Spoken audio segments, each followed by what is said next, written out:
Hello, everybody. Hopefully you can hear me. Hopefully you can hear me. Hopefully you can hear me. Hopefully you can hear me.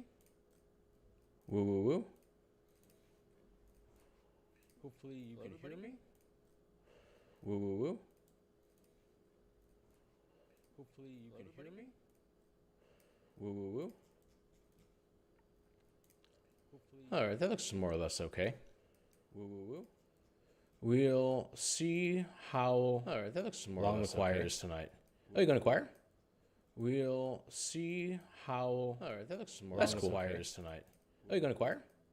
We'll see how all right, that looks more long the choir is tonight. Oh, you going to choir? We'll see how all right, that looks more long the choir is tonight. Oh, you going to choir? We'll hey, Effectual Eye. Aaron. All right, that looks more that's cool. Choir is tonight. Oh, you going to choir? Hey, Effectual Eye. Aaron. Jamie. Oh, you going to choir? My sound is looping again. Effectual Eye. Aaron. Jamie. Ooh, there I am. I got it. I think. And quiet? Oh, okay.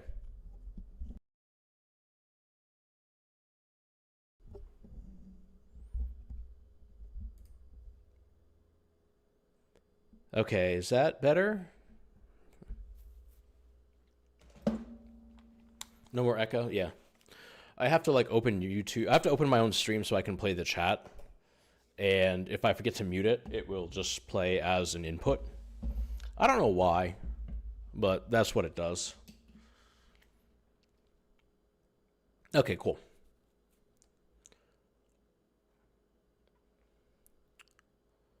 So today is the 3-year anniversary, almost to the minute actually,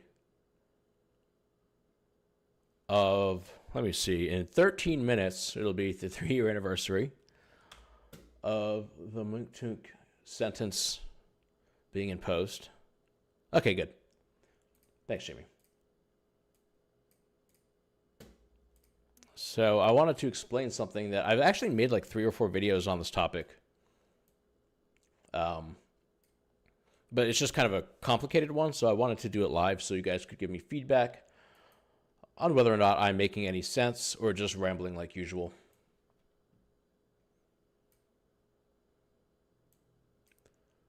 So, okay. Basically, the topic of this one is going to be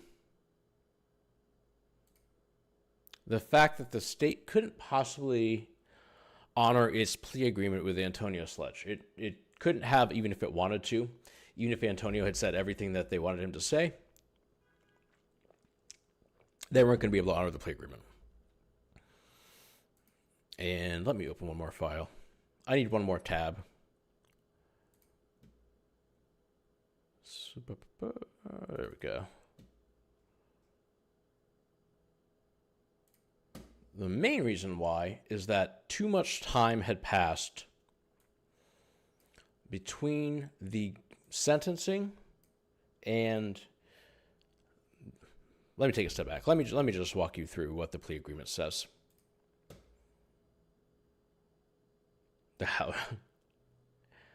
So this is the plea agreement that was not accepted by the trial court, but it was the initial plea agreement. And this is kind of what the terms of the deal were originally supposed to be. Count 1 was fixed at 15 years on probation, but count 30 kind of contained the carrot and the stick insofar as the sentence was concerned. So sentencing was to be withheld until the completion of the initial trial of this case.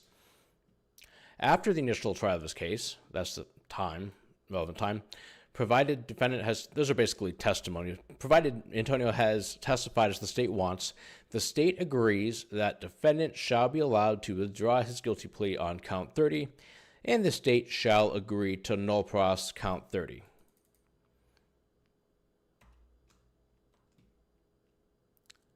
Now there is a subtle, and not really subtle, complete difference in the actual sentence that was entered. Actually, let me just take a transcript. Now, this is what happens when the parties wanted to have that plea agreement become the sentence. Judge Glanville heard the plea agreement and said, you just can't do it this way. Now, the state says that you just can't do it this way isn't a rejection. That's actually an argument that they make, which I don't really know. If that's not a rejection, I don't know what is. But in any event, it is a rejection. The parties then go to I've talked about all this before. The parties go on to negotiate a new plea agreement. Yeah, they argued that. I can even show you. I'll show you later. I don't want to lose my spot. But yeah, they said that you can't do this is not a rejection. I thought it was funny. So the next version, this is what they eventually come to. The state recommends that at this time, the defendants be sentenced to 15 years of probation on count 30 to run consecutively with count 1. And provided the defendant complies and testifies the way they want him to, the state shall pose no objection to the defendant to any motion on behalf of the defendant to withdraw that guilty plea, and the state agrees to null pros count 30. Now, there's a subtle difference between these two things, and I'll point them out to you quickly. So under this, the original version is you sentencing. Oh, you can't see that. I'll adjust it in a second.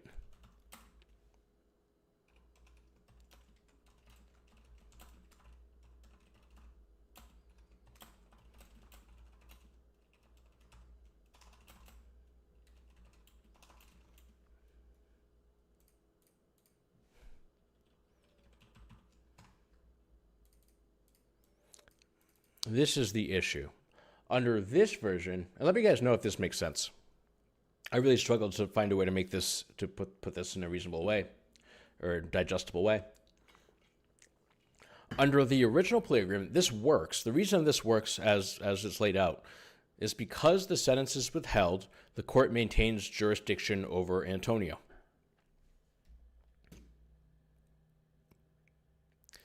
And because the court has jurisdiction, it can permit Antonio to withdraw his guilty plea, even years down the line, as in the case here. But there's a slight difference in the final version, which we'll see here.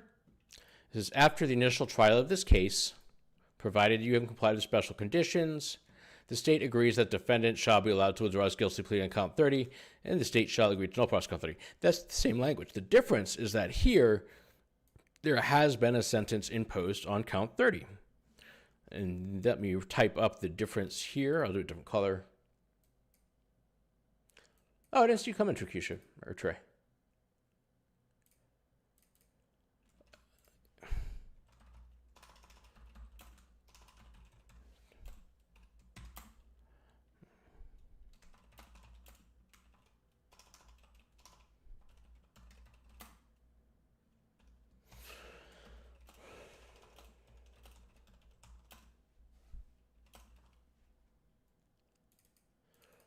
So that is the difference, is that because the court imposed the sentence in 2022, 3 years ago, in 7 minutes, it'll be 3 years,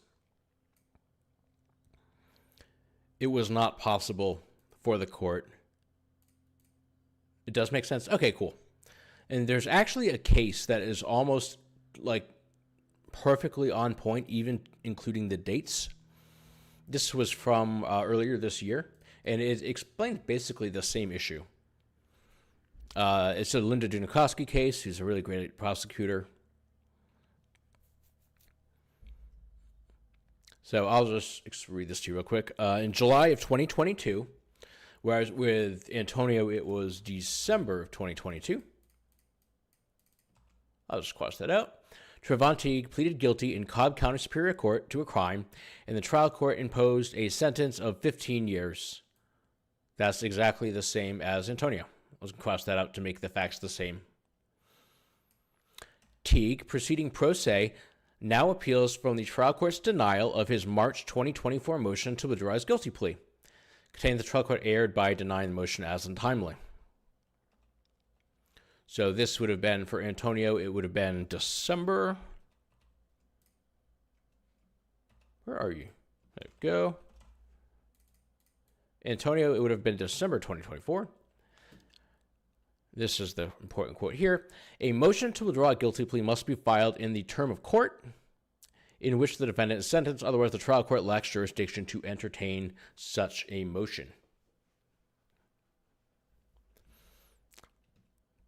Again, I'm going to change these dates to make them the same as Antonio's. Teague filed his December 2024 motion outside of the 2022 term of court in which his sentence was entered. Given the expiration of the term of court in which he was sentenced, the only means now available to Sledge for challenging the guilty plea he entered in 2022 is through a petition for writ of habeas corpus. Hey, Mary. Good to see you again. Nevertheless, Teague argues, this is a different thing. Nevertheless, Teague argues the trial court erred by denying rather than dismissing as untimely his motion to withdraw his guilty plea. This is just a procedural thing. He's actually right about that. But the core of the issue is that, is this part here. A motion to withdraw a guilty plea must be filed in the term of court in which the defendant is sentenced. I'll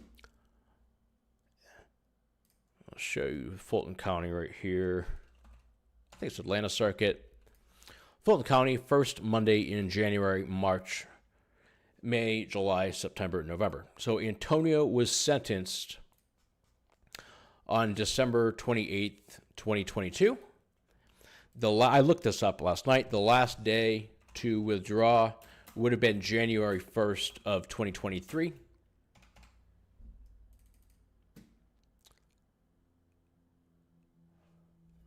Hi, Wes. Force of habit. So I'm going to now open up a Word document, and I'm just going to type out the dates. I think that'll help clarify things.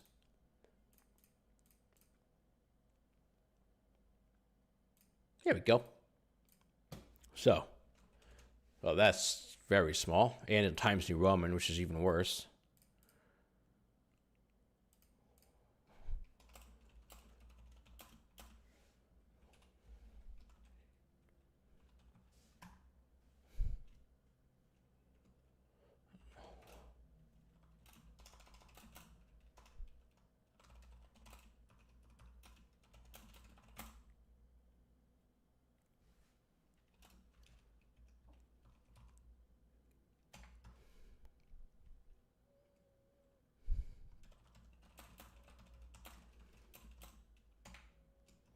Now,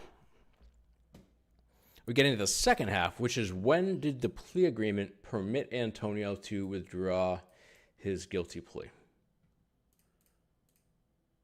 Go to this position. I think I just read this a second ago, but it was after the initial trial of this case. That's when he first could have withdrawn his guilty plea, is after the initial trial of this case. And let me just pull that up real quick.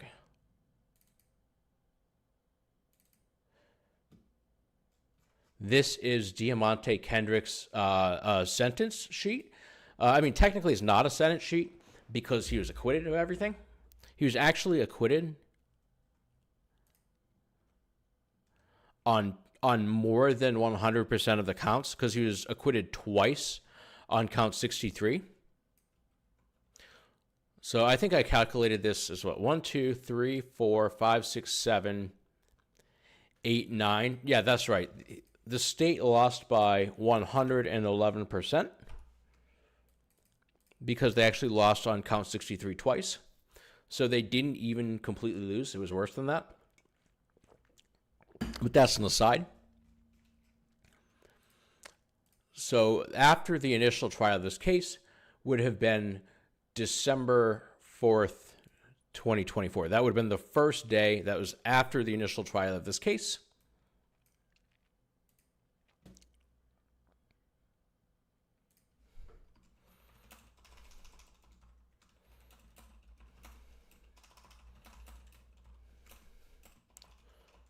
I can't remember what it said. December 4th of 24, I think I said.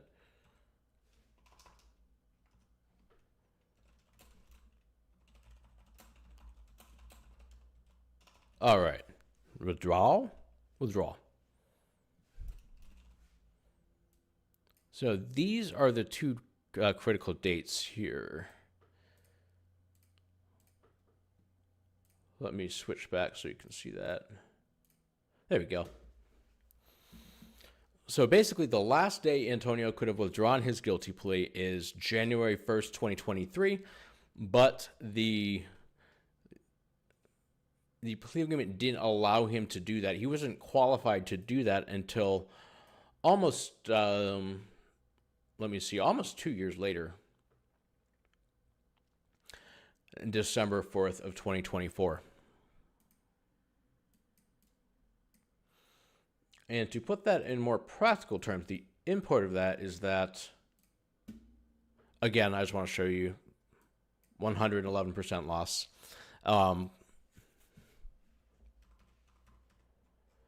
The deal between Antonio and the state was that if Antonio testified the way they wanted him to, he could withdraw his guilty plea on count 30.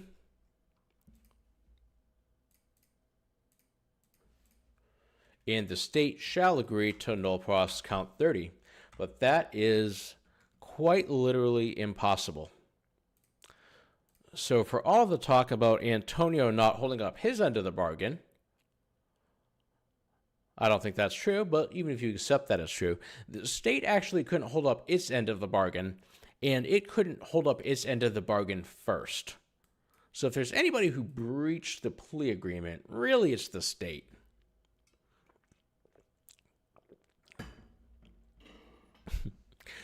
So in other words, if the state hadn't accused him of Antonio breaching the plea agreement, Antonio still couldn't have gotten off on count 30. So there was just, the deal was completely misunderstood by everybody. And I actually mentioned that. I'll show you what the state said about that first. They were kind of annoying. This footnote here. This is the state writing. They said if Sledge did not intelligently or knowingly enter his guilty plea, he should have filed a motion to withdraw a guilty plea on that basis. However, appellant chose to file a motion to vacate count 30, blah, blah, blah. But again, Antonio could not, under Georgia law, have filed such a motion. Otherwise, the trial court lacks jurisdiction to entertain such a motion. So the state's position in appellate briefing was just completely wrong. And I explained that, but okay. Okay, did that make sense to everybody? I really wanted to do this live just so I could make sure that I'm not losing anybody with that, because it is kind of a more technical video as opposed to the other ones. Okay, cool. All right. I'll probably have to cut that up later at some point.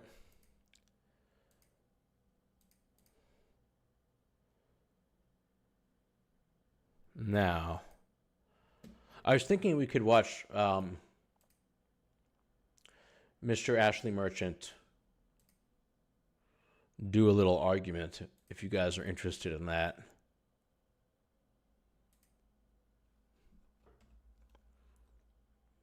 Ooh, let me figure out a way to make this fit better. That's Judge Land again. I've been watching a lot of Judge Land lately.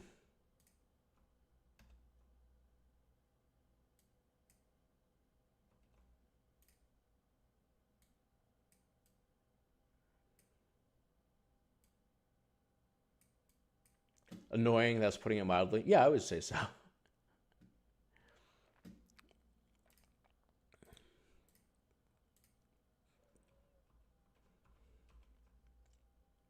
So I don't know this case well, but I know some other people do. This is the case of Duke versus State. He has a co-defendant named Dukes with an S at the end, who I believe is not related.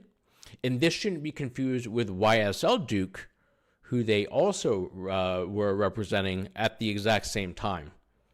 So this is Duke, not Dukes, or YSL Duke. This is Ryan Duke.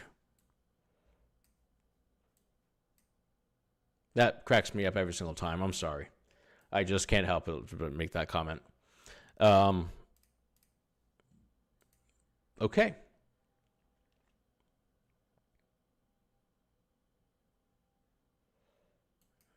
I guess we're just going to watch this. If you don't want to watch it, you had your chance to say something. Hold on, let me pull this out. Okay. All right, let's go. Good afternoon, Your Honors. May it please. Also, John Merchant is from Maine. So where exactly are we with Moon Tung's case? Yeah, we're just waiting. It's before the Court of Appeals. So they have to decide. They have a really long time. It could be as early as like tomorrow, or it could be as late as I think April. But I talked to Tiffany. We're hoping like January, February. I mean, I'm hoping tomorrow, but it could be as late as April. If you go to gaappeals.gov, there's a docket search, and you can type in Antonio's name, and you'll be able to see if there's any updates. Hopefully it's soon, but we'll see. I was hoping that the court would take an interest in the case because it's, kind of a high-profile case, and maybe get to it sooner than later. Especially because the state's... Actually, I don't know if I've even shown this to you guys. Let me show you one thing before we watch this brief.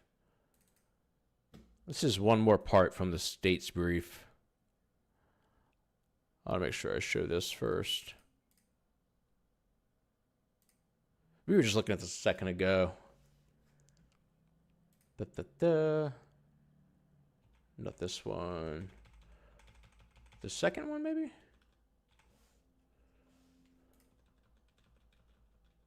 I really like the part when they just plagiarize my work. Here we go. So this is the third enumerated error.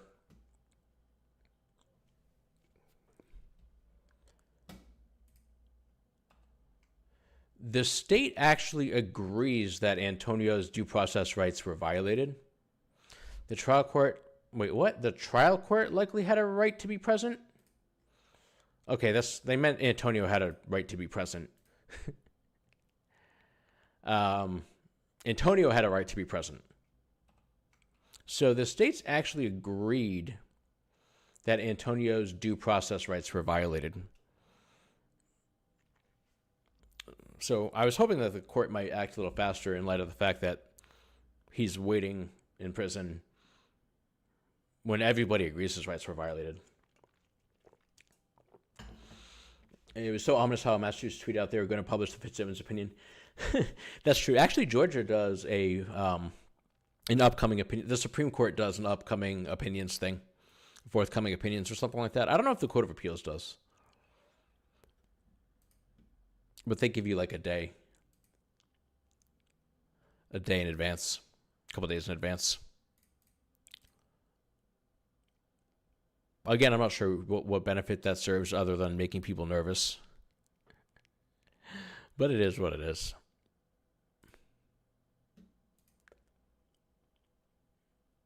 Okay. All right.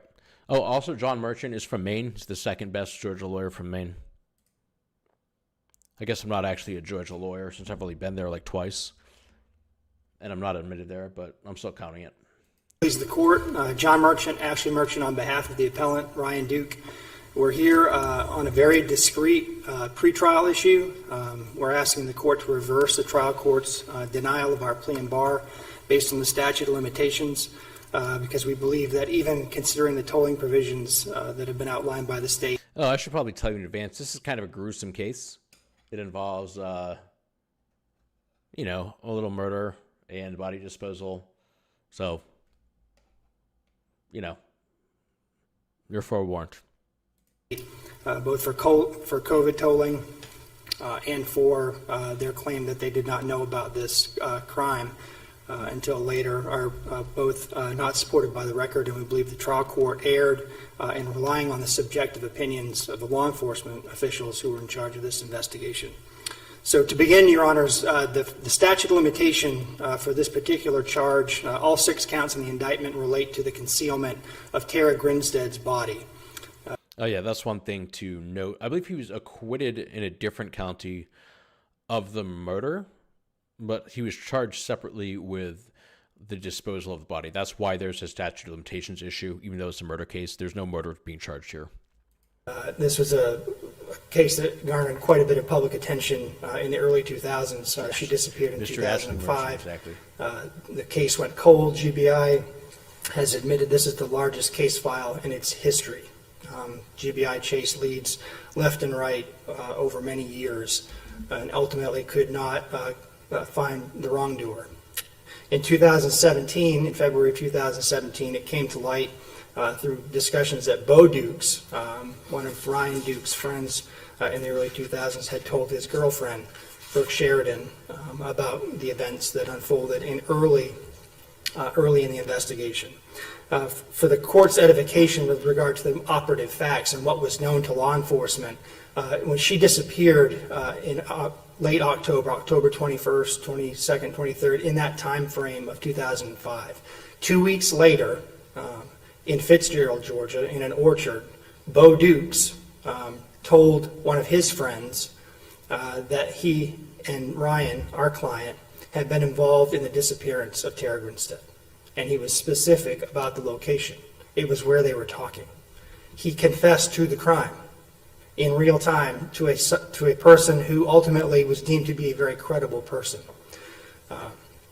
This person also described... Could we find there was probable cause right then? Yes. In fact, that's what we're telling Your Honor to do, is to overrule the trial court on that very issue. Of course, as the court's well aware, in criminal cases, the testimony of a single witness is enough to convict a person. It's certainly enough to arrest a person, and that would suffice for probable cause. And I would point out for the court that a lot of the case law that's been developed more recently by... I'm not sure, Mary. Some other people might know that one. I think at least one person in here was saying that they followed the case pretty closely.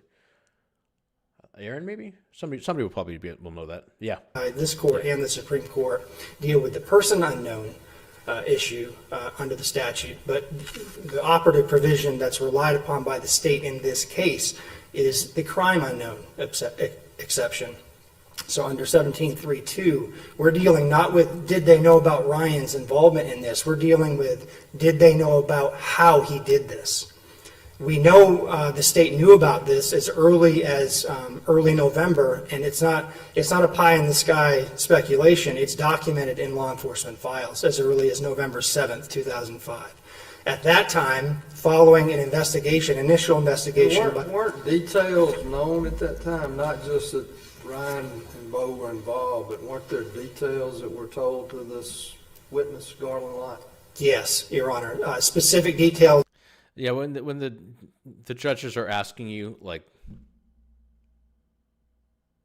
Jim, reminder, put on X that you're live. You're right. That's a good point.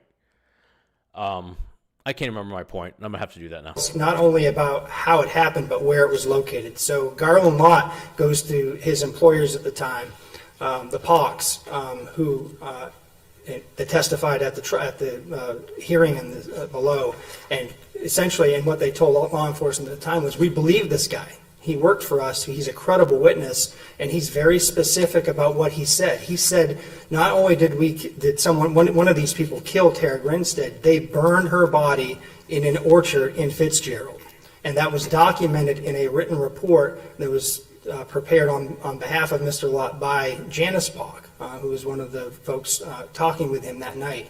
That was documented in a report that has since disappeared.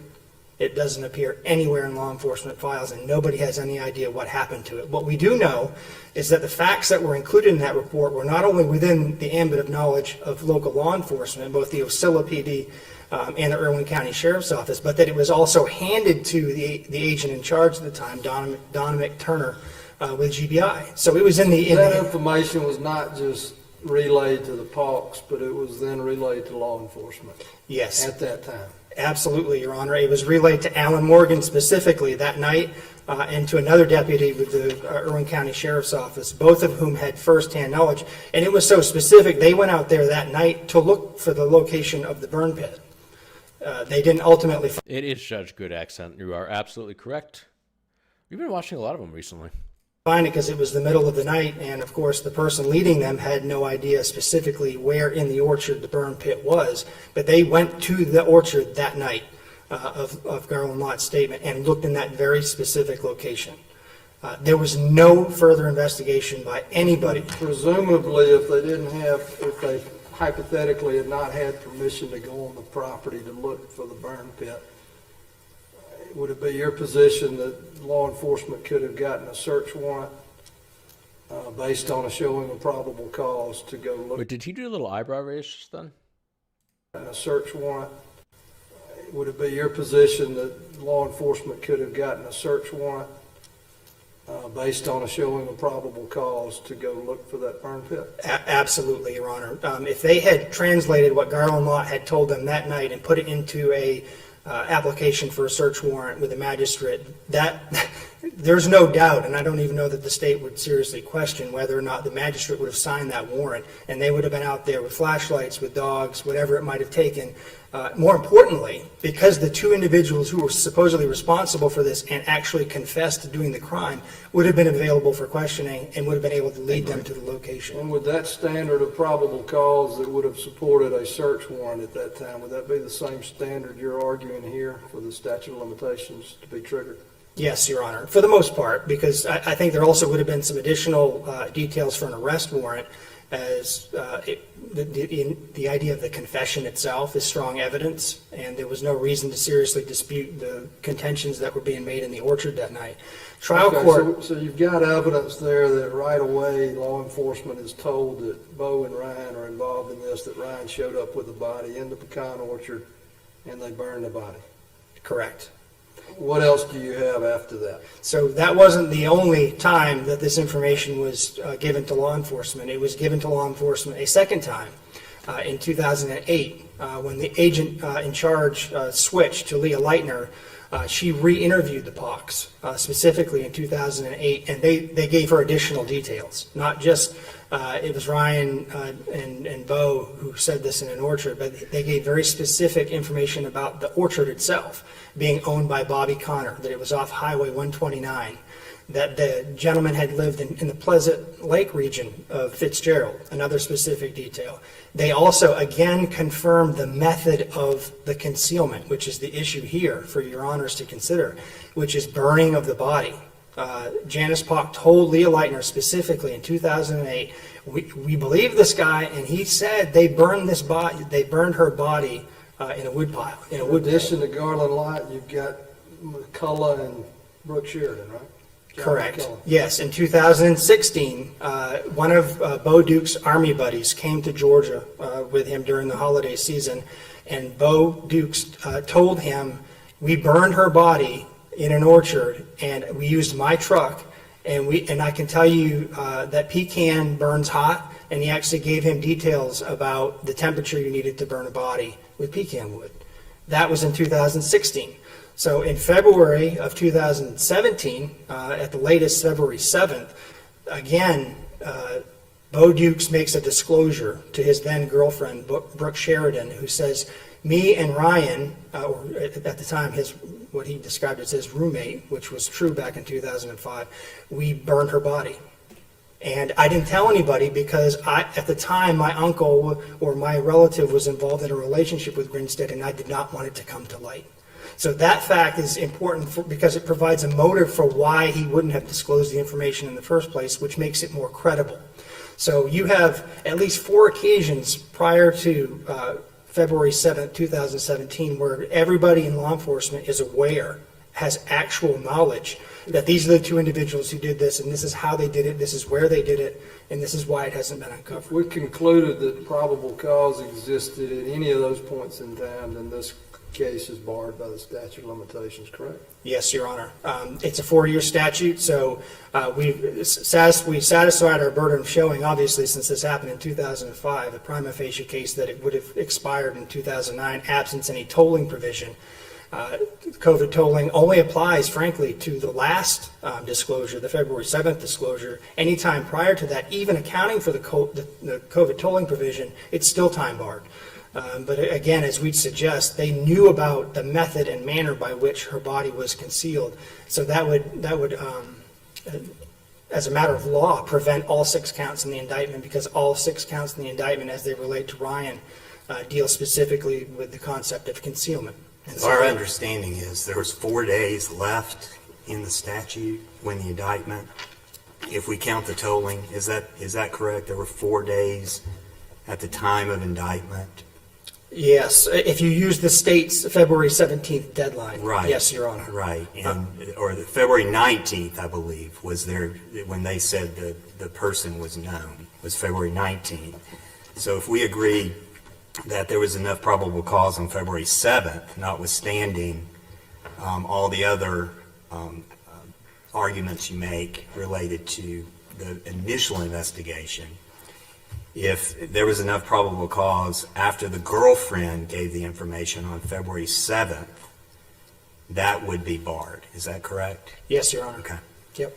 The only way that any of these claims survive is if this court believes that the first time the state had probable cause to arrest Ryan Duke was on February 19th, 2017. And on February 7th, when the report came in, the GBI agent actually accompanied the girlfriend to the same location at the same farm. Is that correct? Yes, Your Honor.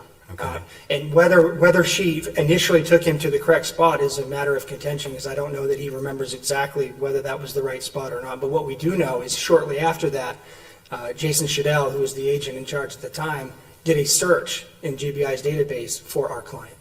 Tell me about the Irwin County trial. I know that Ryan was ultimately indicted and charged with murder in Irwin County. He was acquitted of murder and convicted, I think, of concealing the death, right? Yes, Your And Honor. maybe other charges. How did this issue about whether he could still timely be charged in Ben Hill County, how did that get brought up 159 in the Irwin counties. County case? Yes, Your Honor. And 159 counties. thank you for the question. That issue relates to our due process argument. I haven't focused on it, frankly, because I think the court can rule more distinctly and easily on it. I don't know that we need to.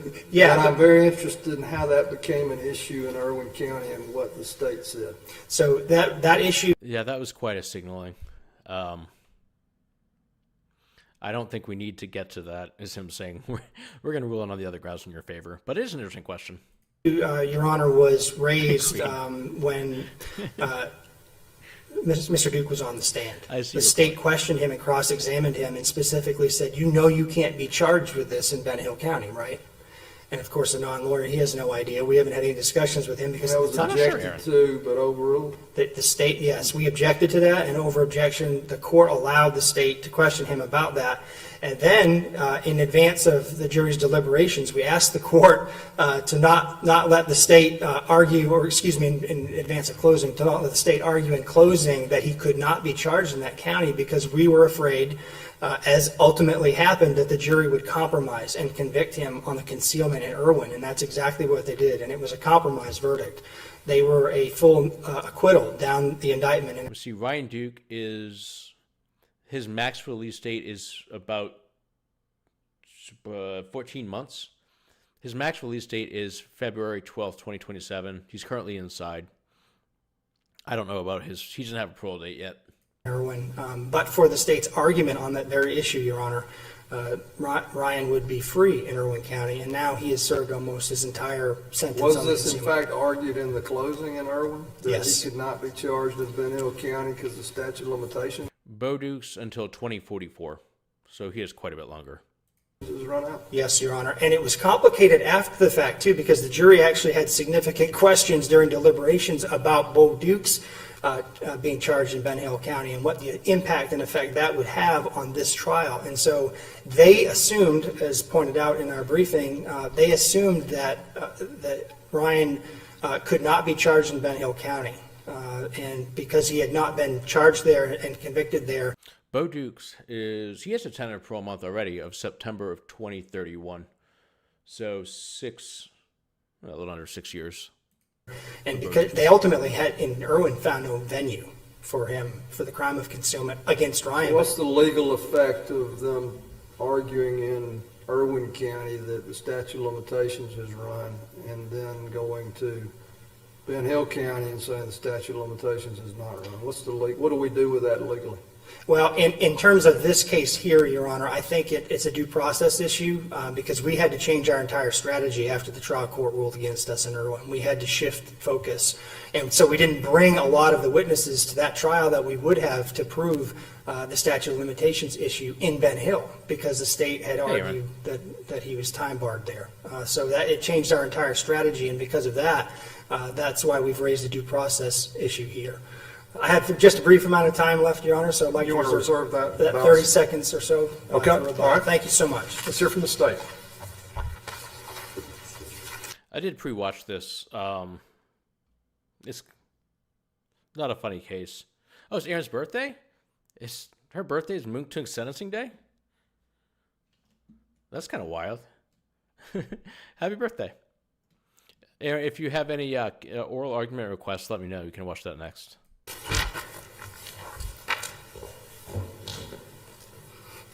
Well, I can just watch some YSL testimony and criticize it. The state is about to have an amazing time. I watched it in a Target parking lot. Just a moment to get organized. Sure.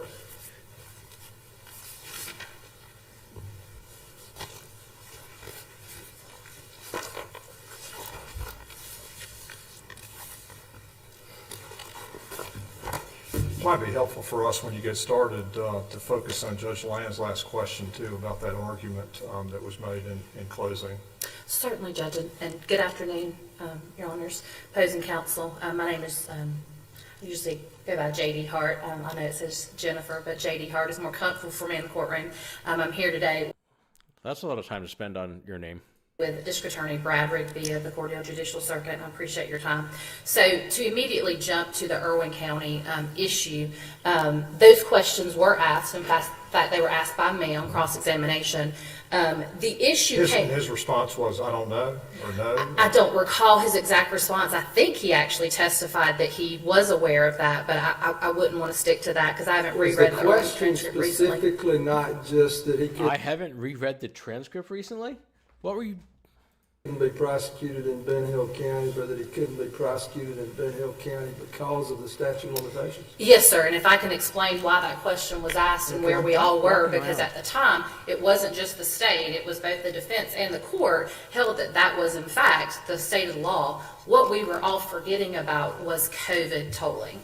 And so in asking that question, I can state to the court, at no point was I saying that it had not been told until 2017. Obviously, that was part of the indictment in the Irwin County case as it related to any of the counts that were not murder. We specifically alleged that the statute of limitations had been told until February of 2017 in that original indictment. In fact, we're required to prove that as part of the counts that did not, other than murder. The issue came into, had COVID tolling not taken place from February of 2017, it would have normally have expired on February 19th of 2021.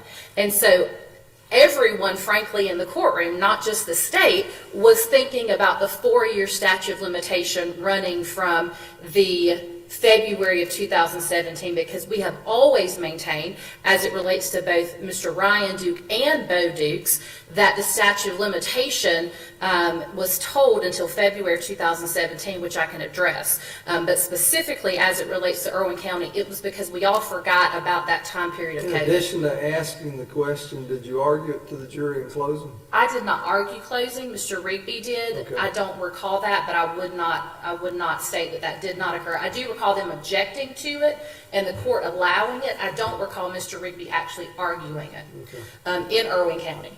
Either way, it was after, actually it was the day of sentence, excuse me, not the day of sentencing, it was after the... Yeah, during COVID, they told all of these statute of limitations. I think it was about 2 years. But yeah, there was tolling for that. This is obviously not part of the record, but just so because the court is aware, I can tell you exactly how that was realized. We were speaking to the family members and letting them know that, listen, this is it. This is what he's going to have. The statute of limitations has run. And literally mid-sentence, the words COVID came out of my mouth. And of course, you've got two attorneys. Yeah, most words do come out of your mouth mid-sentence, because that's how sentences work. Trying to explain things to non-attorneys, and we immediately went to doing math because we did not know where we were within that statute of limitations because it had never occurred to us.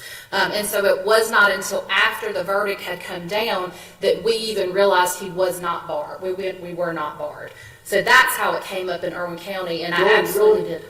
Sorry, I'm not. Go ahead and finish your sentence. No, say I absolutely did ask those questions, and at the time I asked those questions, they were asked in good faith because I do believe we all thought that the 4 years had run from February of 2017. I understand. Thank you for that explanation. Yes, Going sir. to the more fundamental issue, Yes, sir. your contention is the statute was told until February 19th of 2017 when Correct. they confessed. Correct. Why does it take a confession to get probable cause? 'Cause it doesn't anywhere else. It doesn't. Oh, man. She's not going to win. Until I mean, I know February she's... 19th of 2017 when Correct. they confessed. Correct. Why does it take a confession to get probable cause? 'Cause it doesn't anywhere else. It doesn't take a confession to get probable cause. Why here? Because this case is different than every other case we've had. In the Beasley case that came before the Court of Appeals in 2000, it's a very different case, but in Beasley there's some language in there where they talk about that you can't look at probable cause in a vacuum, essentially. You have to consider other factors. Specifically in Beasley, they talk about the scarcity of police resources, relative priority of various crimes, those sorts of things, when it comes to law enforcement missing leads that they shouldn't have missed, which is exactly what we have here. So you can't look at this in the context of what we would normal cases, is that you have one witness come forward and say these two boys, Ryan and Bo, were joking around about having killed Miss Grinstead and burying her body. As one does. Because what we also have in this case are multiple people who confessed to Miss Grinstead's murders over the years. I personally tried someone in Hall County who went on YouTube calling himself the Catch Me Killer, and he claimed not only that he had killed Miss Grinstead, but that he had spread parts of her body throughout Irwin County. He was convicted of false statements. There are other people. There's one gentleman who committed suicide up in, I believe, North Carolina, who confessed to the crime. There's another person, Mr. Kenya King, who someone came forward and said, hey, Kenya King told us that he's murdered Miss Grinstead and buried her in the back of his yard. And so you have to look at this case in the context of the fact that you have multiple people confessing, in addition to the fact that you have multiple people coming forward over the years claiming that Miss Grinstead is still alive. And we have In that situation, you could try one of them that you believed you had probable cause on. A jury could convict them if you had the evidence, even though there are multiple other people out there claiming I did it. And there would be not only probable cause, but there'd be sufficient evidence to convict. So at some point, there's got to be probable cause. I agree with you that at some point there has to be probable cause, but there are other issues that can come in and detract from probable cause. Normally, You know what's funny? It just occurred to me. It's like 99% of the time, these are the state's attorneys are arguing that there was probable cause. And when they do that, they talk about how low the standard is for probable cause. In like virtually every other instance I've ever heard the state argue probable cause, it's always probable cause. You can search anything.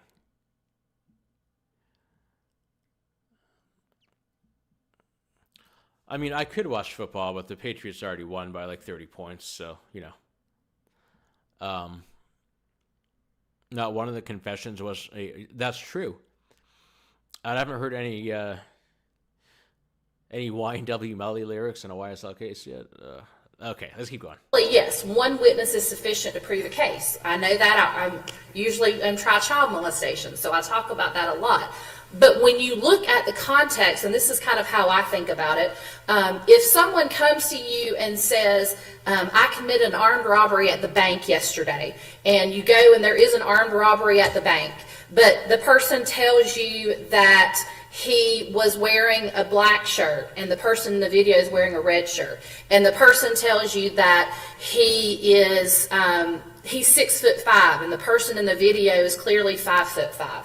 There are things that, even though he's saying, I committed this armed robbery and we know an armed robbery occurred, the facts take away from the probable cause. It's not just what we know, but it's also what we know that takes away from probable cause. And in this case, I would point out a couple of things as it relates to the Garland Lott statement. So one, there's some contention about whether Garland Lott ever actually personally spoke to law enforcement. We know he was in their presence, but Garland Lott described himself, and Garland Lott is a very upstanding citizen, but Garland Lott described himself in 2005 as not having a very good relationship with law enforcement himself. That's why he did not go to law enforcement immediately. He was working for the Pauks, and he told them.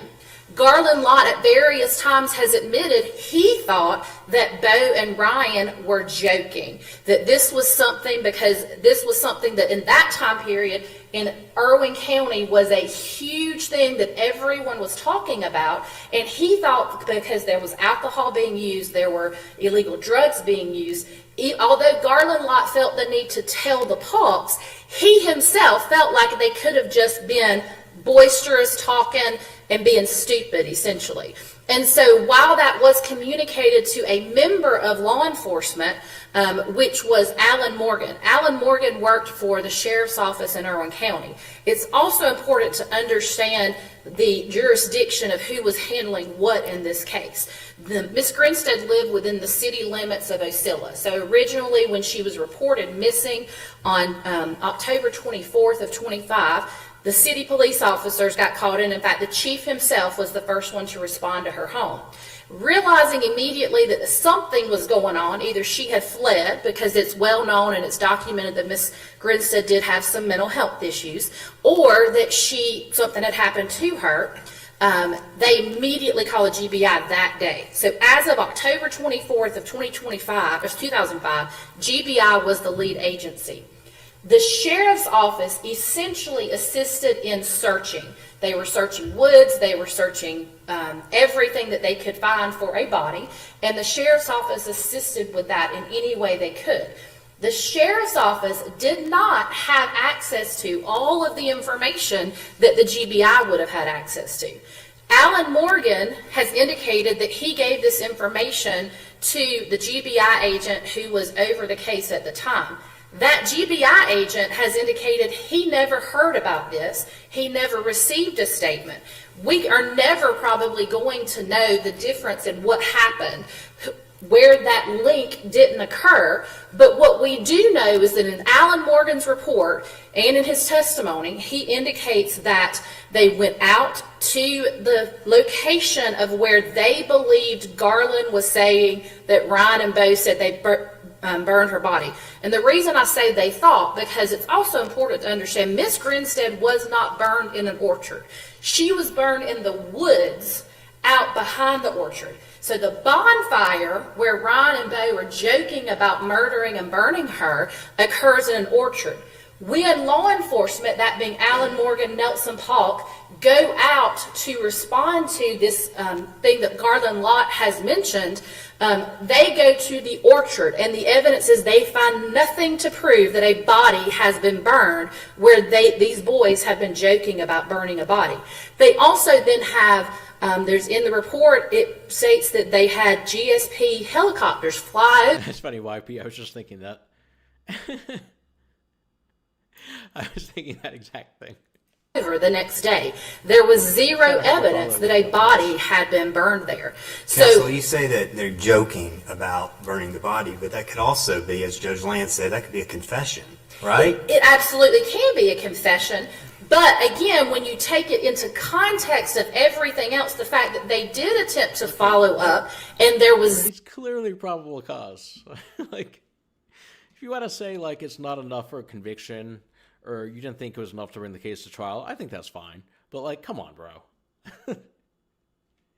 This is obviously probable cause. Zero evidence to substantiate it that they found. Sorry. Let's move forward. I mean, Yes, sir. in addition to Garland Lott, you've got McCullough and you got Brooke Sheridan essentially saying the same thing, at least saying corroborating statements.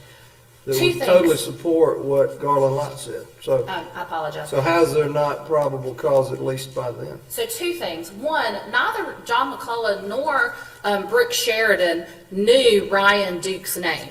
John McCullough referred to it as the defendant's, as to Bo Duke's ex-roommate.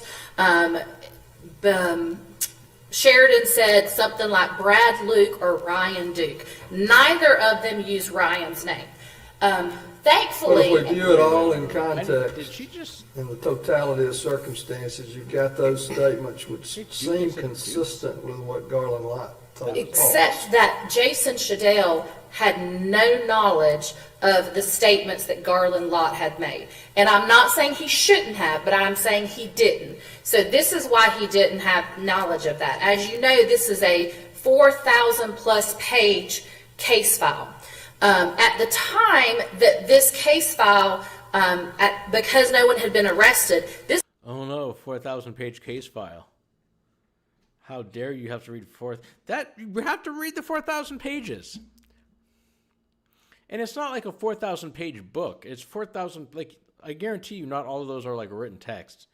There'll be pictures in there. Like, you can get through that in a reasonable amount of time. Exactly. The size of the case file is irrelevant. You're completely right about that. It doesn't matter. But even if it were, like, you're the lead investigator. Read the fuck... Oh, raise my volume. Hold on a second. Read the case file. You're the lead investigator. What are you doing? was not in a PDF format where you could just search for someone's name. This was 4,000 pages of summaries that you had to physically read every summary in order to know because in the GBI case file, the Garland Lott's statements don't come up until 2008. So Jason Shadell never knew about the 2008 statements, and he also never knew about the 2005 report that Morgan did. Is it Agent Shadell's? Yeah, so your reasoning is that the lead investigator didn't read the case file because it was long? Like that's your justification? Again, Land is going to explain this, but that's insane. That Morgan did.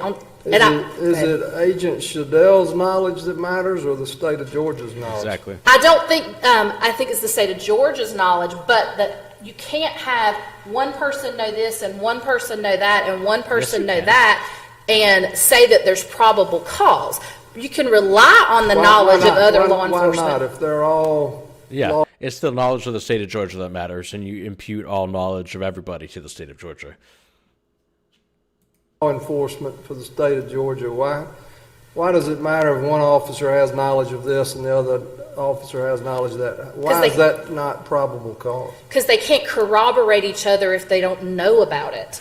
And in this case, again, this shows exactly, I would go back to the Beasley argument as, I'm not saying they shouldn't have known. It doesn't matter. There's many reasons why in this case things occurred, mostly dealing with the media circus that occurred that then turned into not just a few dozen tips coming in, but tens of thousands of tips coming in over the years that resulted in this case just being absolutely outside of anything GBI had ever handled. Do you have any authority for the notion that the facts known to Officer A should be viewed in a vacuum when compared to the facts known by Officer B? Because the case law I've seen says the facts known to the state. And if Officer A and B are both deemed to be law enforcement for the state, yeah, this is very it would basic. seem to me, absent some controlling authority that I'm not aware of, that we've got to look at all the knowledge of all the officers and not just say because Shadell didn't know about it, then we're going to say the state didn't know about it. Well, it's not Is there any law that permits us to separate the multiple officers' knowledge and just say since it's not known to the main officer, it's not known to the state? There isn't, but there's also no case that I can find that says that if one officer knows this and one officer knows that, that even if they're not communicating, that can add up to probable cause. Because frankly, there are not any cases out there like this at all. Yeah, because nobody's ever disputed that before. And going to Shadell very quickly, Shadell did follow up on these accusations that he got from McCullough, and in particular, the DNA did not match the DNA that we had. It wasn't until Bo Dukes gives his statement, which then, and I will point out that when Bo Dukes is giving his statement, law enforcement that was actively working the case still was not aware of the statement that had been made by Garland Lodge. Doesn't matter. She's making the same mistake. She's talking about knowledge that the investigators don't know, even though it's in the case file. That's a horrible argument. Because Alan Morgan was no longer in law enforcement at the time. Matter. So even when they're interviewing Bo Dukes, they still have no knowledge of the 2008 reports or the 2005 report. Yeah, that's because he sucks. Like, we're really shitty at our job, and therefore we didn't know what was in the case file. It's not a great argument. All right. Thank you, Ms. Hart. Any other questions before she sits down? Cover it. Okay. Thank you, counsel.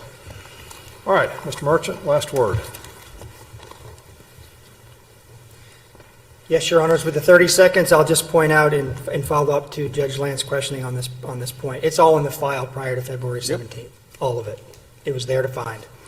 Duncan v. State, which we've cited in our papers, 1989 case from this court, suggests and explains that all the information within the ambit of law enforcement itself, and that would include the local folks as well as GBI, matters and is imputed to the state. For that reason, Your Honors, we'd ask that this court respectfully reverse the decision below and hold as a matter of law that all these counts in the indictment below are time barred. Thank you. Okay. Thank you, counsel. Okay. Oh, it's not here now. I don't even know how notifications work.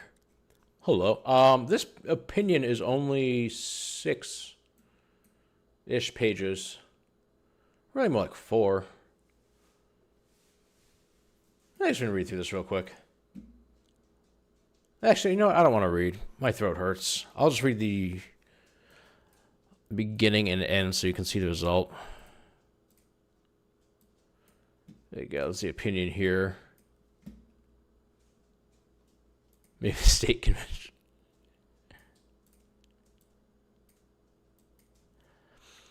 Let me see. This is the opinion. This was by Judge Land, who is now Justice Land of the Supreme Court of Georgia, who granted the interlocutory applications of Ryan Duke and Bo Dukes to consider whether the trial court erred when it denied their pleas in bar arising from the 2005 disappearance and death of Tara Grimstead. Ooh, it's a good call, Aaron. The trial court ruled that the state was not barred from reindicting Ryan in Ben Hill County in June of 2022 after his partial acquittal in Irwin County on charges including murder because the state did not have probable cause sufficient to activate the running of the 4-year statute of limitation until February 19, 2017, when Bo named Ryan as the murderer.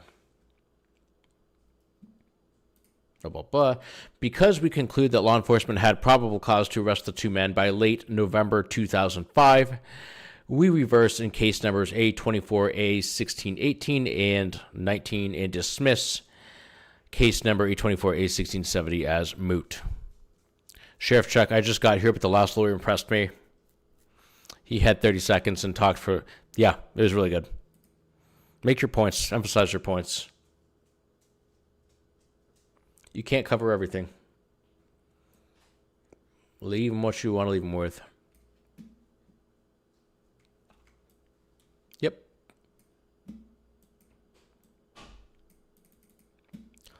So, yeah, court pretty quickly found for Duke and Dukes, but not YSL Duke. I actually decided pretty quickly. It was less than 2 months after. I would pay a good amount of money to watch Texture Bond Hill oral argument. Just screaming at the judges, I assume.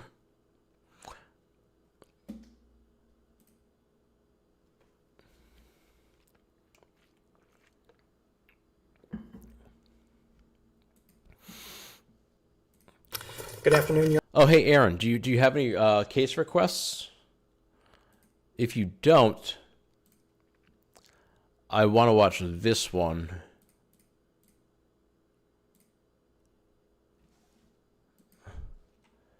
Where we have an attorney named Maya Waldron, who I like quite a bit.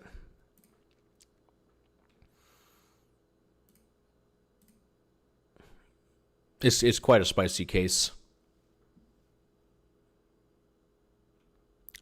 I don't have any, but thank you. Yeah, I should have warned you ahead of time. I thought about watching some of Moontung's testimony and just screaming at it, but that would just be like self-indulgent. So we're gonna watch this case. It's quite a long one, but this is one of my favorite first 60 seconds of oral argument of all time.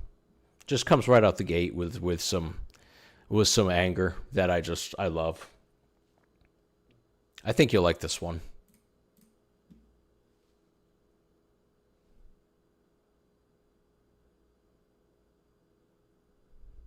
I was going to ask you, look at one.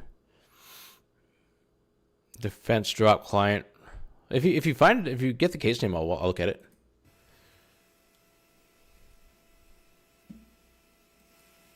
Thank you, Your Honor. Good morning. May it please the court.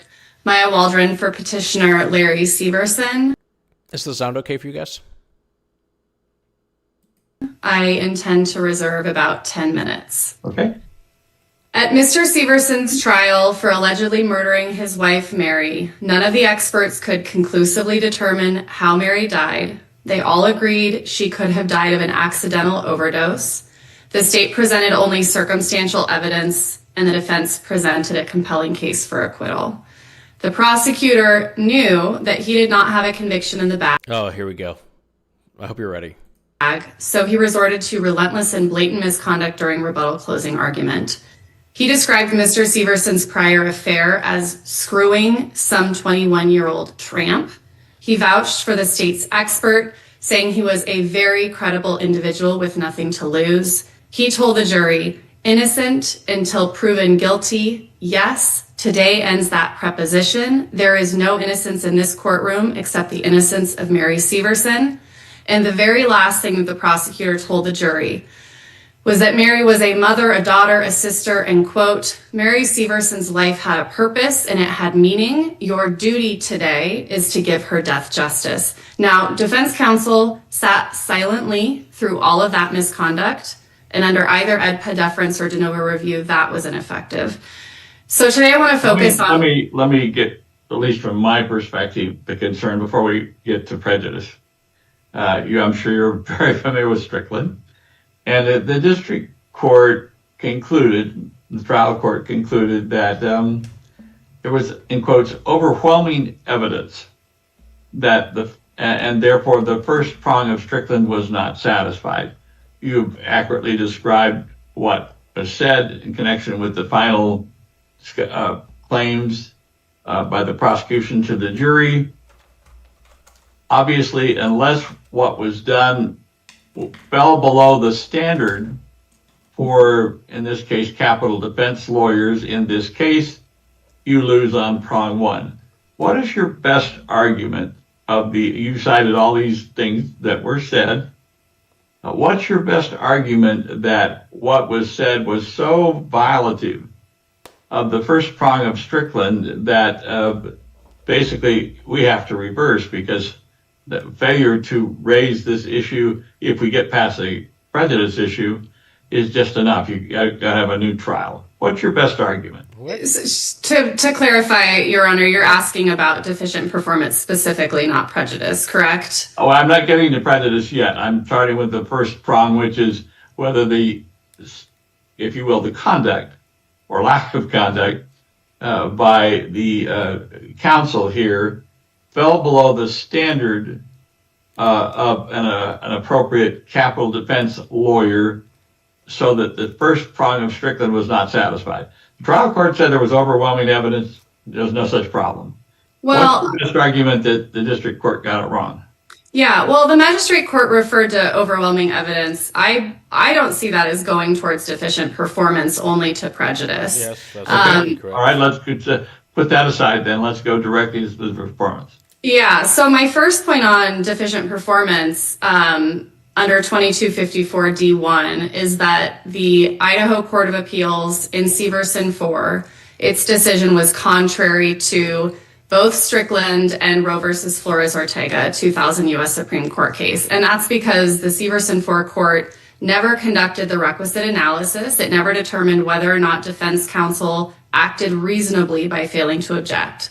It just said this was probably strategic and it moved on.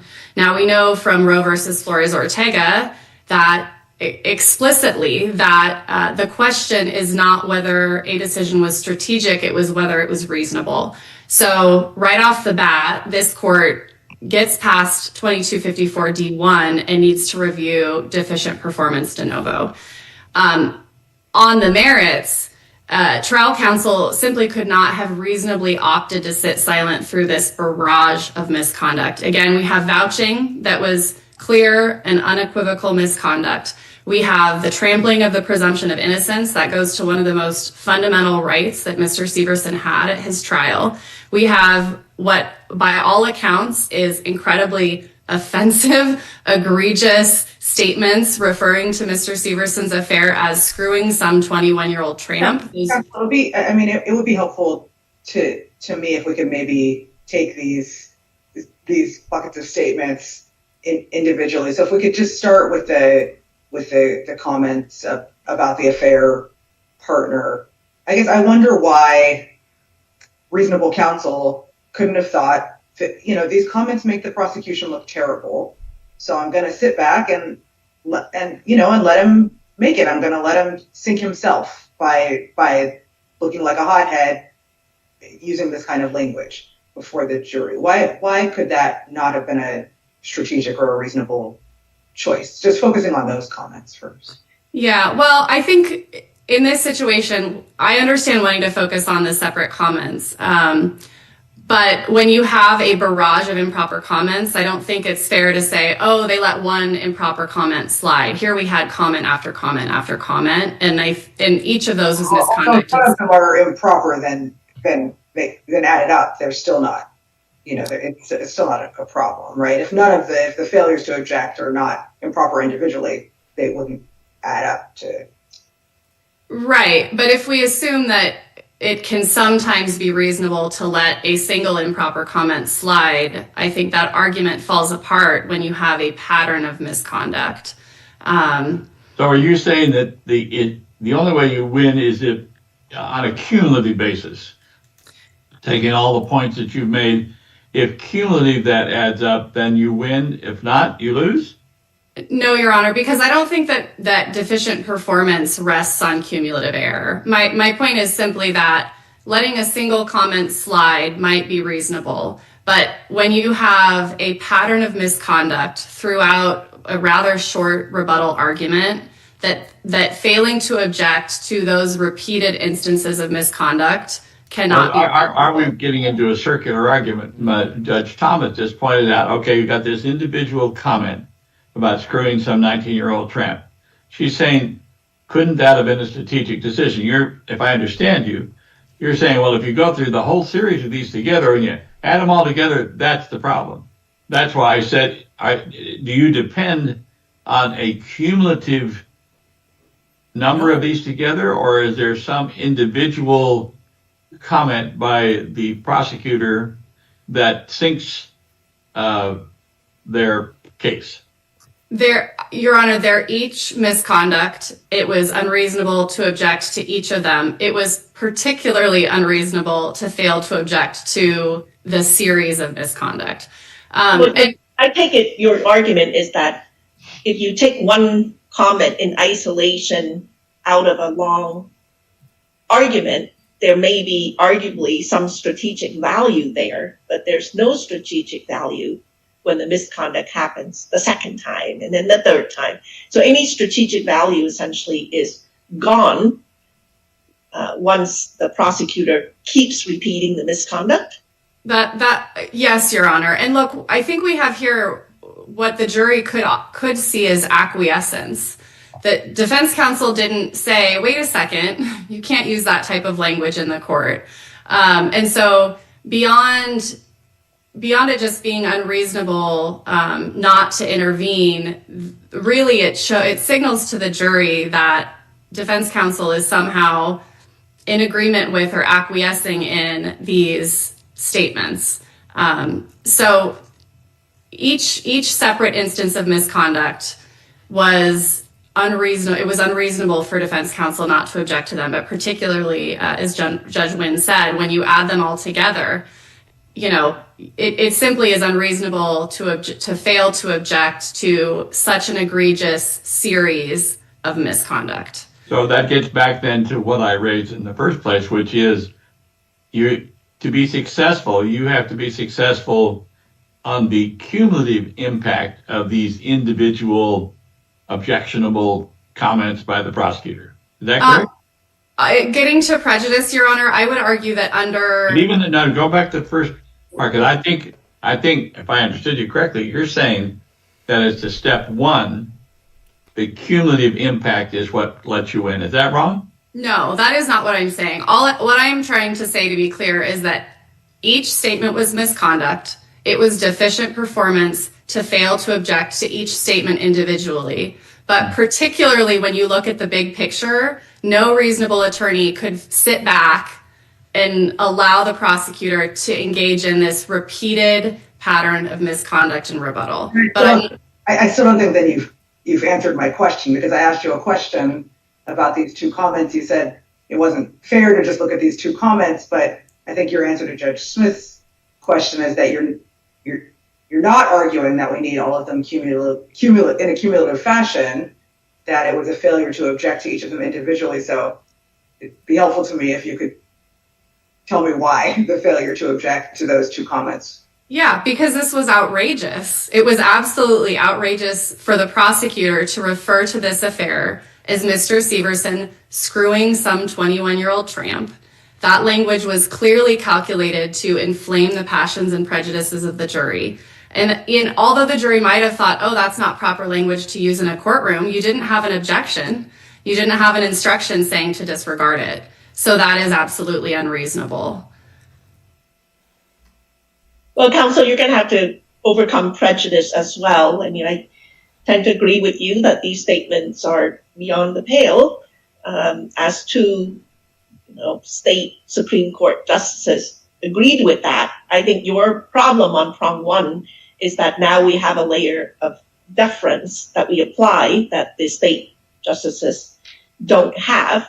But assuming that you get past that burden, the evidence seems pretty compelling. So can you address the question of prejudice that shows that she was poisoned by... Absolutely.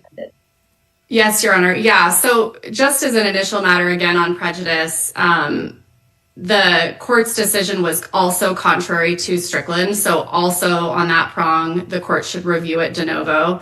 And that's because it didn't think there was such a thing as cumulative prejudice on post-conviction. It declined to consider and cumulate the statements about the affair conviction because Severson 1 had found that they were individually not prejudicial. So it didn't ever conduct a cumulative error analysis. We know from Strickland itself that all errors must be considered together when deciding prejudice, and that includes errors that are individually not prejudicial, such as the comments about the affair. I'm not sure I'm with you there, but let's tackle the evidence, because there were lies told. There was a pulling of the insurance policy immediately after her death. There was evidence that was found at the house. You're going to have to overcome that.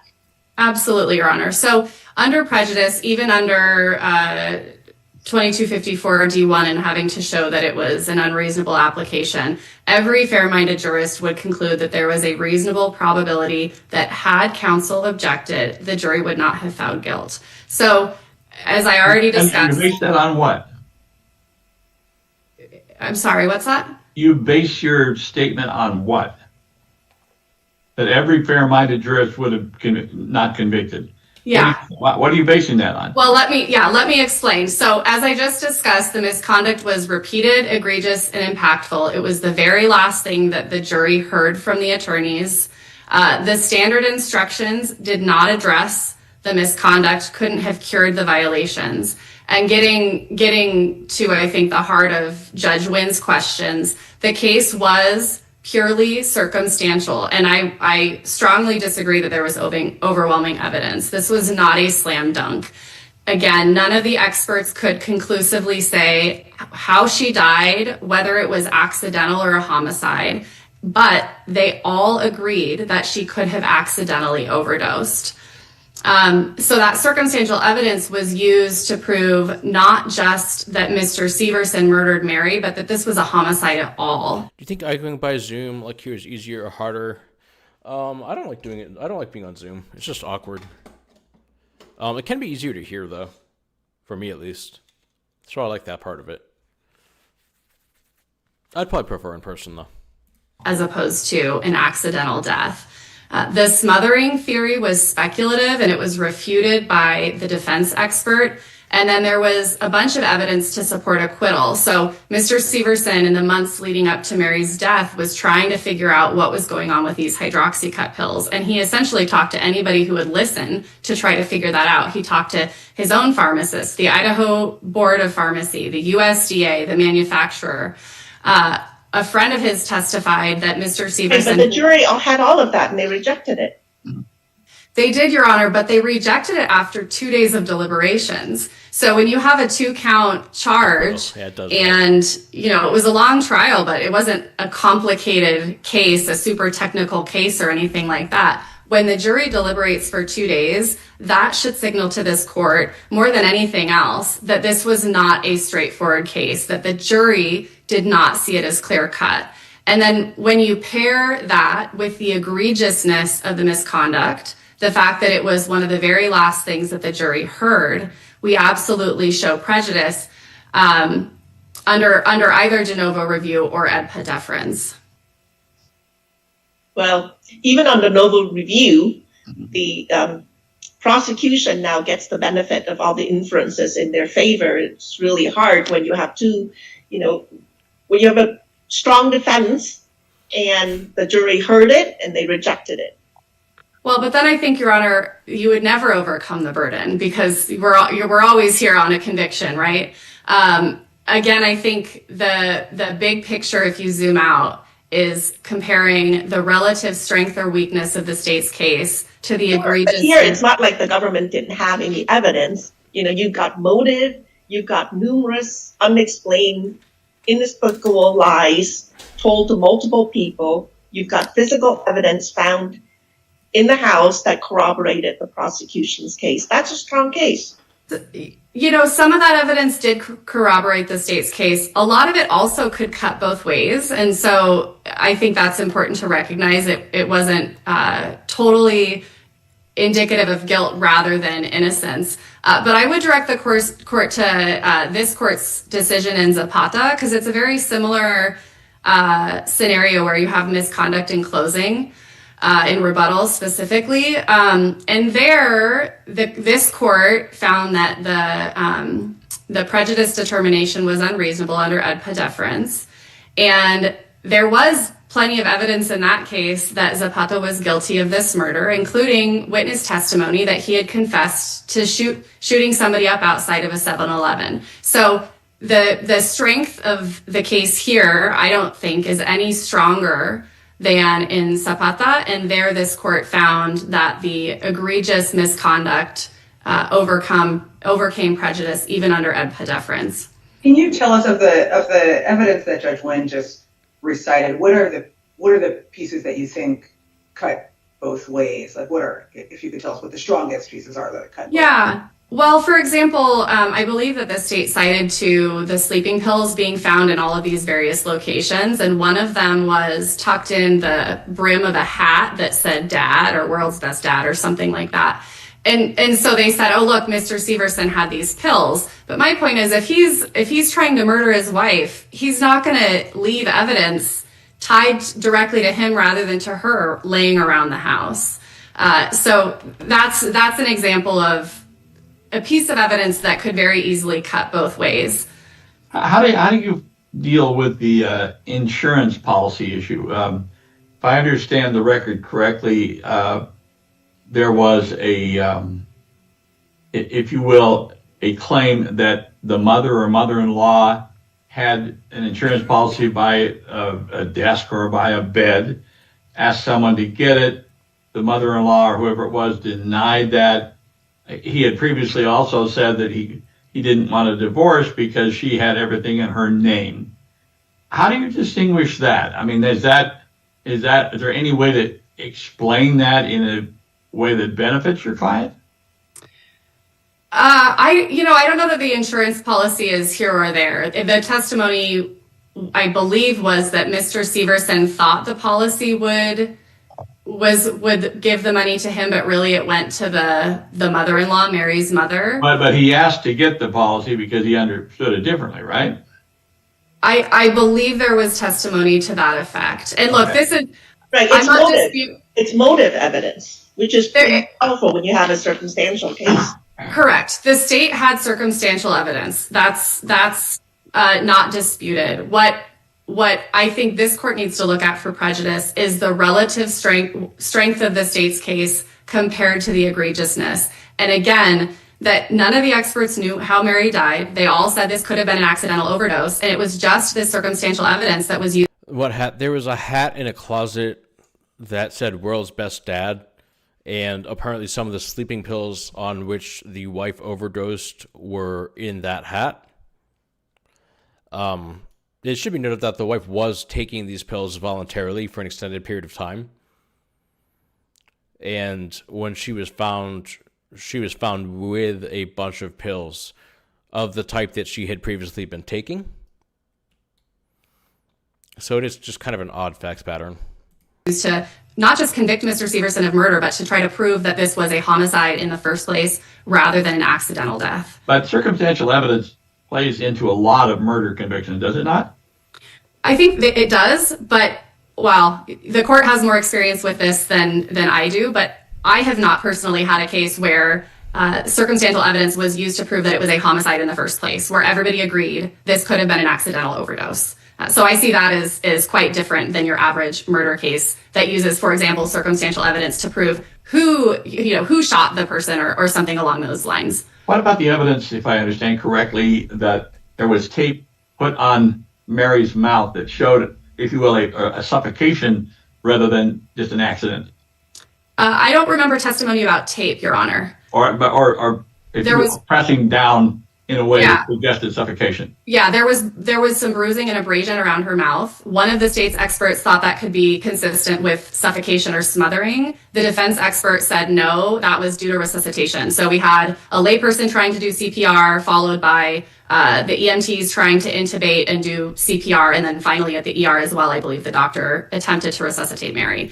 So again, nobody said 100% this was a smothering or this was a suffocation. It was, she has some marks and some bruising, and it could have been that. And the defense refuted that, the defense expert. One of my colleagues already mentioned the insurance, but one of the other pieces of evidence that I thought was troubling here for your client was this, that he falsely told a friend that Mary was dying of stomach cancer, but that her doctor didn't want her to know. I mean, I assume does that one cut both ways in your view, or is well, I think that's tough because we do know that Mary had an ulcer. She had been diagnosed with an ulcer and was having some pretty serious stomach issues or intestinal issues.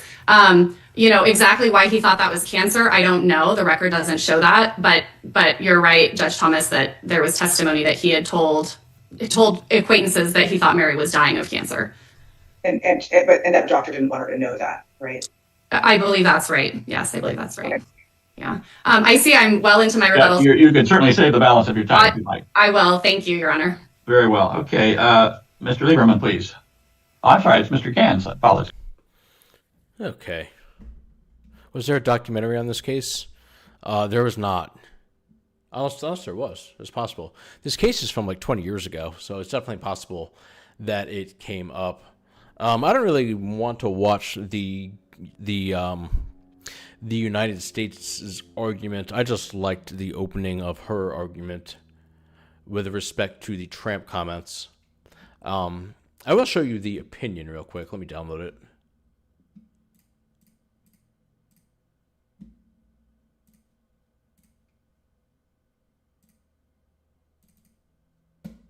Where's Jim McIntyre?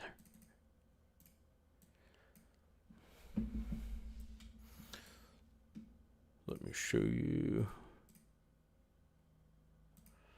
It definitely could have been. I know it's been bouncing around in litigation for quite some time now. Now, Severson v. Ross, this was decided December 1st, earlier this month. Argued November. So that's a pretty quick turnaround. Larry Severson was convicted of poisoning and murdering his wife, Mary. Filing direct appeal and request for post-conviction relief, Severson petitioned the district court for a habeas. The magistrate judge denied his petition, but issued a certificate of appealability on Severson's claim that his trial attorneys rendered ineffective assistance of counsel by failing to object to improper closing remarks by the prosecutor. Severson now appeals the magistrate judge's order rejecting that claim. He also requests that we expand the certificate of appeal so he can challenge the prosecutor's alleged misconduct on due process grounds. With jurisdiction under Title 28, we affirm the magistrate judge's denial of habeas relief on both the certified and uncertified issues. This sounds like a procedural issue. I'm going to skip that. We didn't hear anything about that. Another one. Okay, here we go. When denying Severson's habeas petition, the magistrate judge certified for appeal the question whether Severson's trial attorneys provided ineffective assistance in violation of the Sixth Amendment. To prevail on this claim, Severson must show that his counsel's performance was deficient and that the deficient performance prejudiced the defense. It's just the Strickland standard.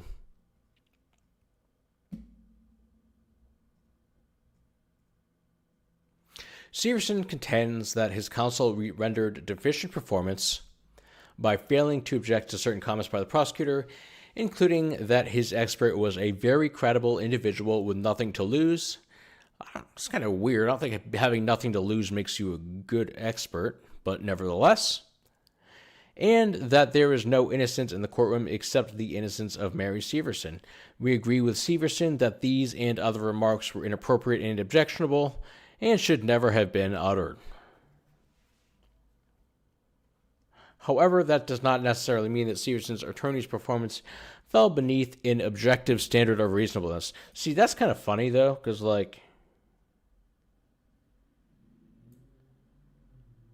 objectionable and should never been uttered, but he didn't actually object, which is kind of... This seems like it did fall below the standard of reasonableness. Objectionable. See, if you take out this part, you get what you should have done. This is the point. Hey, Lee. I miss the old games when the field turned to mud holes. Back where I grew up, there'd be sometimes it would snow early in the year during high school football, and they'd have the snow plows plow the field, and so they just play in a puddle of mud. What's the objection? This one would be bolstering. Let me see the exact quotes that they're referring to. The one about the expert was definitely bolstering. No innocence in the courtroom. That'd probably be burden shifting. Hey, Slim Bones.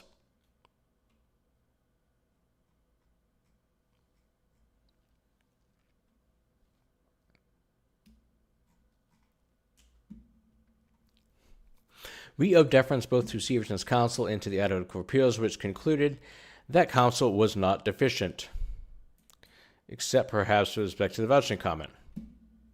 Ultimately, we need not review the ad hoc court's deficiency determinations comment by comment because even presuming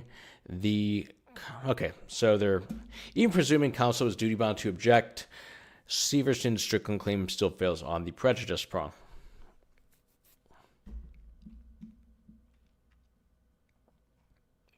So basically, the evidence was still so strong that they found him guilty. Some of the most incriminating examples include the unexplained testimony that Mary's weight loss pills were laced with drain cleaner and the packaging had been tampered with, that residue from trash seized at Severson's workplace was consistent with the drain cleaner, that Severson did not call 911, that he told others he wished to divorce Mary but was financially incapable of doing so, that he planned for her death, this would be the insurance policy, that he sought out his insurance policy mere hours after her death, that he lied to his daughter-in-law and hospital staff about Murray taking sleeping pills, and that authorities found a bag of sleeping pills in his house concealed in a hat labeled Dad. That's pretty bad. I think he might have done it. Prosecutor is still engaged in misconduct, though. Those can both be true.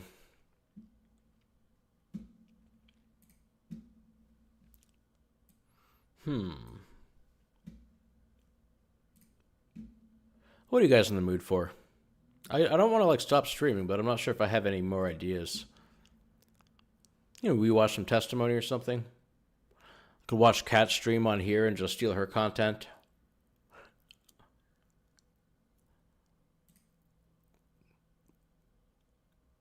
Ooh, actually, I have an idea. I wanted to question you guys something. What do I have to say about Wolfenbarger? That's going to have to be a whole separate stream. Do the Zone 7 podcast or whatever it's called.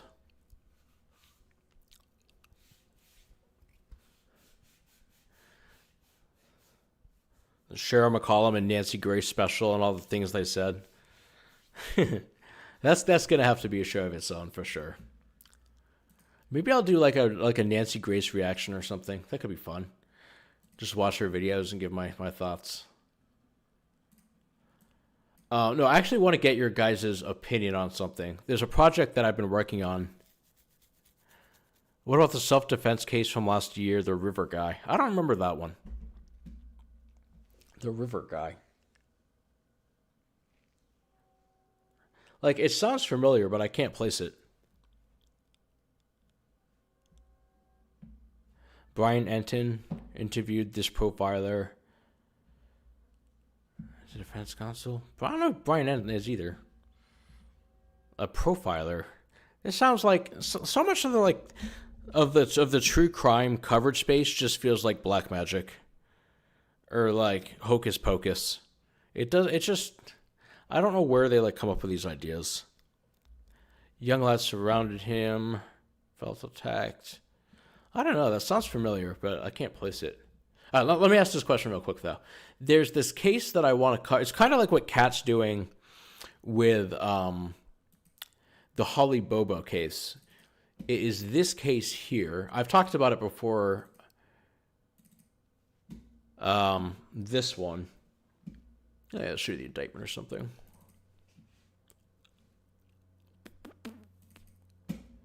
This 2011 case, I think the conviction was in 2012.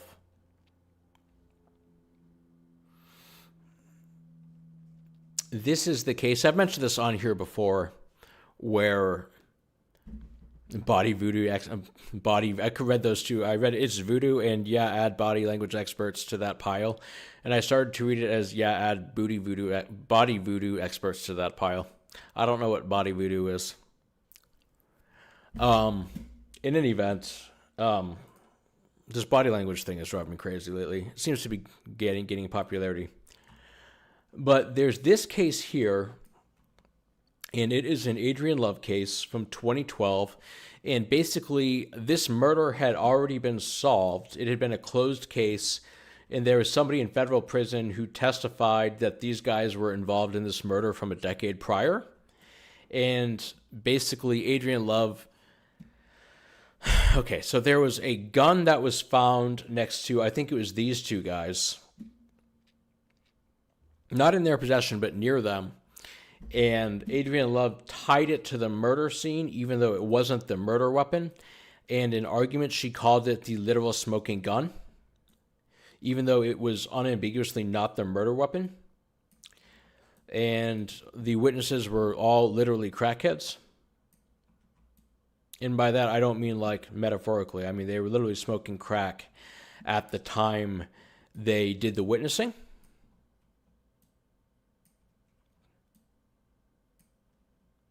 And it was actually funny. There's one detective who's like, just because they're crackheads doesn't make them unreliable, which is not really my experience with crackheads. But nonetheless, the issue is that there's nothing on video that I can like cover. So I want to do like a review of the case. And I have a bunch of transcripts. Hold on, let me see if I can find them. Here we go. So I have 1, 2, 3, 7. I have 9 volumes worth of transcripts.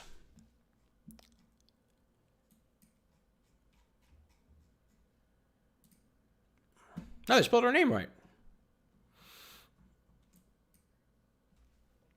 And I want to get through all of them, but I'm not sure what the best way to do it is. I don't really want to read out thousands of pages of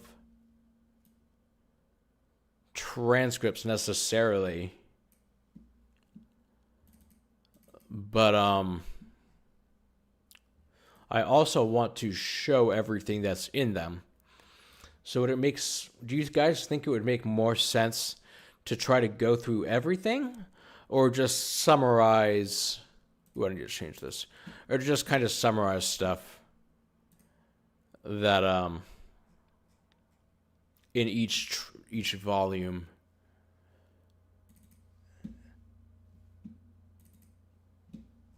Like, I don't think people would tune in to listen to me just read everything.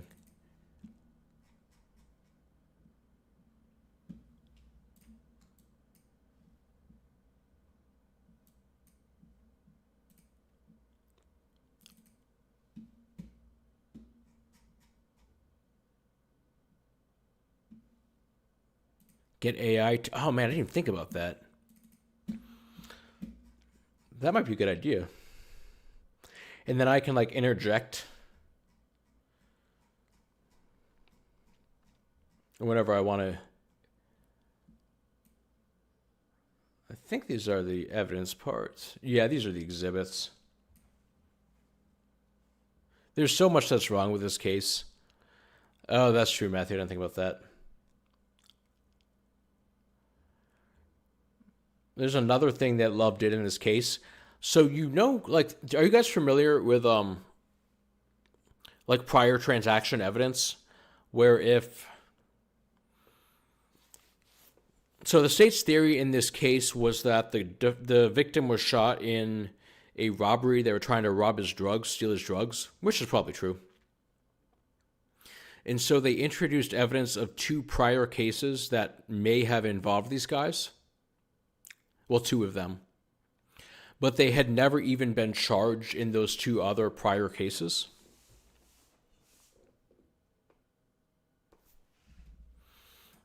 And they entered in evidence of those prior cases, even though they'd never been charged or convicted. That was a big part of the evidence.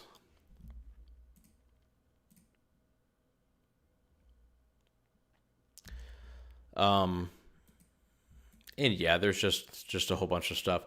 The case had actually been marked solved for 10 years at this point when they were finally tried. There's just so much wrong with this case. By the way, the jailhouse snitch who they used to reopen the case was named Chapman, Daniel Lee Chapman, I think. And solved in quotations. Daniel Lee Chapman was let out by the feds a couple of years ago, and he murdered somebody because he is somebody who actually robs drug dealers. And Fulton County actually prosecuted him and like celebrated the conviction, even though they were basically implicated in letting him out in the first place a decade earlier, and had used his word. Isn't there a serial killer named Chapman? I think there is. But yeah, this case is such a mess, and I don't think there's a good way to, like... I don't think I can work on it just because of how much time has passed. It would be really difficult. But I think these guys are very obviously innocent. Like, I don't even think it's a close case. I just think it's ridiculous. So I want to cover it, but short of doing, like, some kind of full documentary... No, you spelled it right, Weppy. I'm not sure how to do it practically. It's something I've been thinking about for a long time. This was actually the very first case that I ever pulled up on Westlaw when I started to research Moon Tung's case. Because one of the counts was 131. And I was reading every case of 131 that I could find. Let's do 106 to 131. People are reading through the KRNB sidebars. That's a good point. And she got acquitted. She didn't even get convicted. Oh, man. That's true. That's true.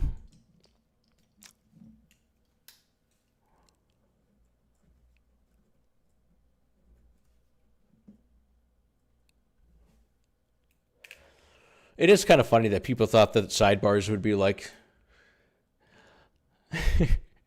exciting reading. I mean, maybe there are a few things in there that are interesting, but I mean, it's mostly just going to be boring stuff for sure.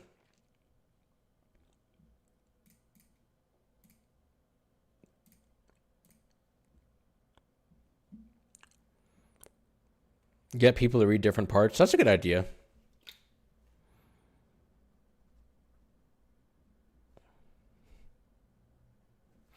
Maybe I can get those, like, the people, like the Karen Reed people, the ones that want to lock her up, the people, the 4 people. I'll be like, there's evidence in here that Karen Reed's guilty. Read it all out loud. And then I'll see how much of them I can get them to read before they realize that there's nothing in it. And then I can just steal the footage from their stream.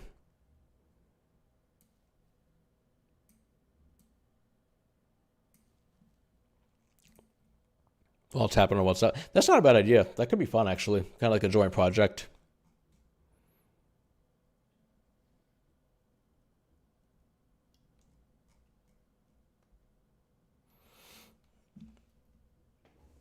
Find a way to call it harassment of witnesses? Fine.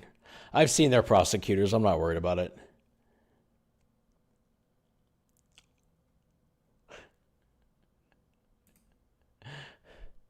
Like, how is Morrissey even going to catch me? I can just walk up a flight of stairs. I'll be fine.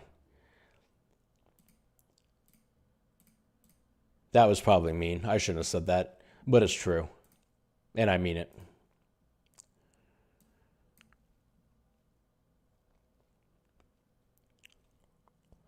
I have sectional lady to worry about. Oh, man. That's a good point, too.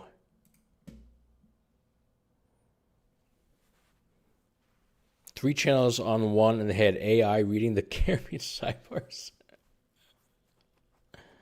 What program do you... I don't want to do that, though. Somebody said... What was the comment about the viral thing? I saw somebody do that. I saw an AI video the other day, and it was an AI Judge Boyd reading. That's kind of a problem. Somebody said something about viral something up here. I missed it.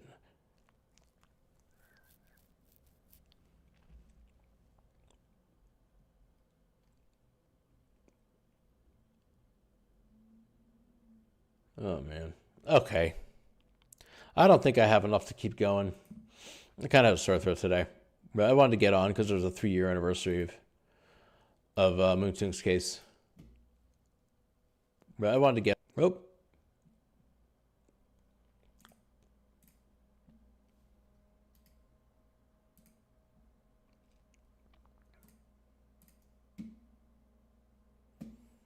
Yeah, I think I'm going to call it a day. I might be on tomorrow, or I'll do a video tomorrow. I'm not sure which. Do a review of the channel. Taking their time with the Moon. Yeah, they are. I think it's a pretty normal amount of time that it's been. Hopefully, like, this month, or not this month, January. I'm hoping. I was kind of hoping for Christmas, but that was kind of unrealistic. I do want to, at some point, watch this. At some point, I'm going to watch the entirety of his testimony and just nitpick it to death. I'd say I'd do it on a 24-hour stream, but it's going to take more than that with all the interruptions that are going to be happening.